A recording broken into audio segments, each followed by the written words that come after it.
Before I get specifically into the Reichstag fire, I have to make a little clarifications, a little parentheses, because I'll be talking a lot about the Nazis versus the communists. Do not for a second believe the propaganda that's being spread now that they are somehow opposites. They're not opposites. If you want to read what the fascistic background of both parties are, you have to go and read a book, especially older books that were written closer to that time period. Because if you Google it online and ask where are the Nazi socialists, almost every article will give you this weird semantic game playing runaround trying to describe how they're not, despite the fact that their name, Nazi, is an abbreviation of the National Socialist Workers Party. They weren't opposites.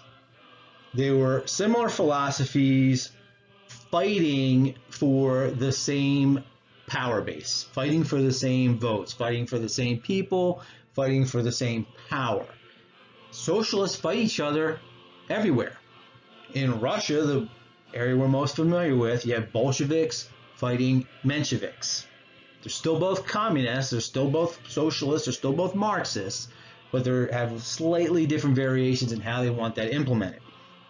We have Sunnis versus Shiites, but they're still all Muslims. We have Bloods fighting Crips. That doesn't mean that one of them is pro-police and the other is anti-police.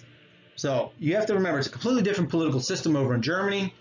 Contrary to America, where we have two parties which are pretty much diametrically opposed to each other, Germany had numerous parties. I'm talking tons of different parties. And many of them were socialistic and fascistic in nature. So if you want to get a better idea of what was going on in Germany, you got to think more like the primaries we just had, where you have an overt socialist like Bernie versus a wackadoo Green Party member who's also in there fighting for power versus a senile old man pretending to be a moderate. So that's what you got going on over there. All these different factions. They're still basically all Democrats here. They're all socialists, but they each want to consolidate power. So both the communists and the Nazis wanted to consolidate total control over Germany. They both wanted world domination. They were both bad guys.